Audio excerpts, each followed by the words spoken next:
perkenalkan, nama saya Hilda Nopianti dari kelas Akuntansi 2C.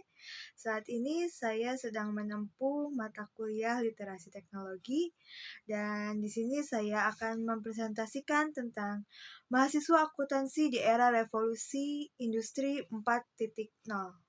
Baik, saya akan langsung presentasi. Selamat menyaksikan. Subbab yang pertama yaitu tentang revolusi industri 4.0 dan yang kedua yaitu profesi dan prospek kerja mahasiswa akuntansi di era revolusi industri 4.0.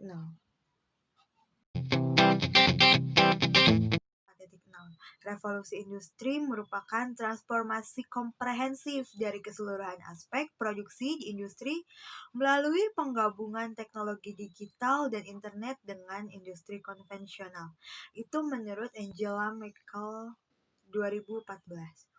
Dan revolusi industri yang ditandai dengan kemunculan superkomputer, robot pintar, kendaraan tanpa pengemudi, cloud computing, sistem big data, rekayasa genetika, dan perkembangan neuroteknologi yang memungkinkan manusia untuk lebih mengoptimalkan fungsi otak. Revolusi Industri 4.0 dimulai pada tahun 1880, penemuan mesin uap mendorong munculnya kapal uap, kereta api uap, mesin pabrik bertenaga uap, dan banyak lainnya. Dan di tahun 1900 yaitu mulai adanya penemuan listrik dan assembly line yang meningkatkan produksi barang. Di tahun 2000 mulai muncul inovasi teknologi kompresialisasi, personal komputer, dan lain-lain.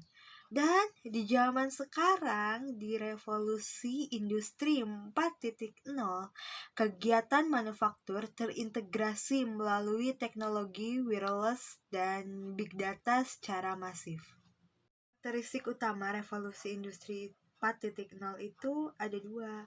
Yang pertama, kehadiran disruptif teknologi.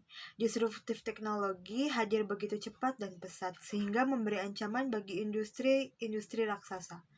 Yang kedua, perubahan ukuran perusahaan. Karena di era yang baru ini, ukuran perusahaan tidak perlu besar, namun perusahaan tersebut dilatih atau mengharuskan lincah dalam memanfaatkan teknologi dan informasi yang lebih canggih lagi. Fokus utama revolusi industri 4.0 itu ada 3. Yang pertama, shorten time to market, di mana siklus inovasi yang lebih singkat, produk yang lebih kompleks, serta volume data yang lebih besar. Yang kedua, increase flexibility, mass production yang lebih terindividualisasi, pasar volatil, serta produktivitas yang tinggi. Yang ketiga, boost inefisiensi, efisiensi energi dan sumber daya menjadi faktor kompetisi yang kritikal. Dunia ekonomi sekarang kita bisa lihat nih di sini ada marketplace, sharing ekonomi, smart appliance, e-education.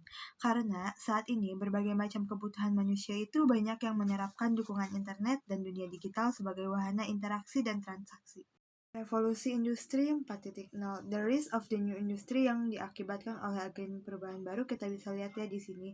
Ini sangat beda sekali contohnya di tahun 2006 dan tahun 2016 dan bisa disimak saja berikut ini. Threats dan opportunity era baru industrialisasi digital. Threats secara global, era industrialisasi digital menghilangkan 1-1,5 miliar pekerjaan sepanjang tahun 2015 sampai tahun 2025 karena digantikannya posisi manusia dengan mesin. Diestimasi bahwa 65 murid sekolah dasar di dunia akan bekerja pada pekerjaan yang belum pernah ada hari ini. Opportunity. Era digitalisasi berpotensi memberi peringkatan kepada net tenaga kerja hingga 2,1 juta pekerjaan hingga tahun 2025. Terdapat potensi berkurangnya emisi karbon hingga 26 miliar ton dari industri.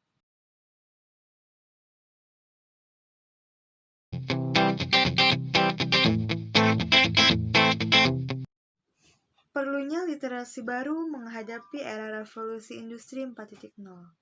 Sudah siapkah kita menyiapkan lulusan lebih kompetitif? Yang pertama, kita harus menyiapkan literasi data literasi teknologi, dan literasi manusia. Kenapa begitu? Agar lulusan kita bisa kompetitif, kurikulum perlu diorientasi baru. Sebab adanya era revolusi industri 4.0 ini tidak hanya cukup untuk literasi lama, yaitu membaca, menulis, matematika sebagai modal dasar untuk berkiprah di masyarakat. Solusi General Education Revolusi Industri 4.0, di mana literasi manusia itu menjadi bagian dari General Education yang harus dikuasai oleh mahasiswa. Literasi data dan teknologi dapat diterapkan dalam mata kuliah pilihan.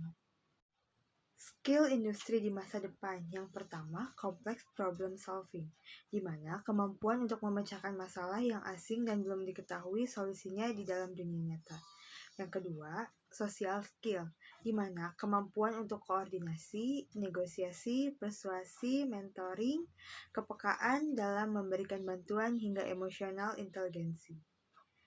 Proses skill, system skill, yaitu kemampuan untuk dapat melakukan judgement dan keputusan dengan mempertimbangkan cost benefit, serta kemampuan untuk mengetahui bagaimana sebuah sistem dibuat dan dijalankan. Cognitive abilities, penguasaan 5 elemen ACT. Kelima elemen di bawah ini membantu proses identifikasi dan pengumpulan informasi akuntansi di era revolusi industri 4.0. Yang pertama, business acumen. Yang kedua, behavioral competence. Yang ketiga, digital acumen. Yang keempat, data interrogation, synthesis, dan analisis. Yang kelima, communication.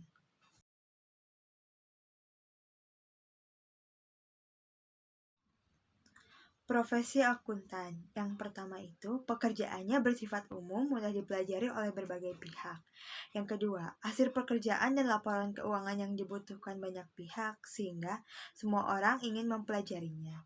Yang ketiga, menggunakan dan mengikuti standar internasional, yaitu International Financial Reporting Standard, standar kurikulum internasional dalam International Education Standard. Nah, ini pilihan profesi akuntan. Bidang profesinya antara lain ada akuntan publik, akuntan manajemen, auditor pemerintah, internal auditor, konsultan pajak atau manajemen, akuntan pendidik, keuangan perusahaan, pengusaha, dan lainnya.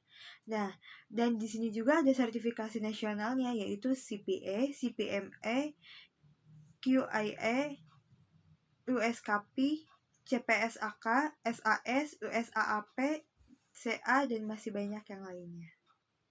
Peran akuntan di era revolusi industri 4.0 itu ada 5. Yang pertama, melakukan investasi pada pengembangan digital skill, melakukan prototipe teknologi baru sambil learn by doing, pendidikan berbasis internasional, certification, dan digital skill, responsif terhadap perubahan industri, bisnis, dan pengembangan teknologi, dan yang terakhir yaitu kurikulum dan pembelajaran berbasis human digital skill.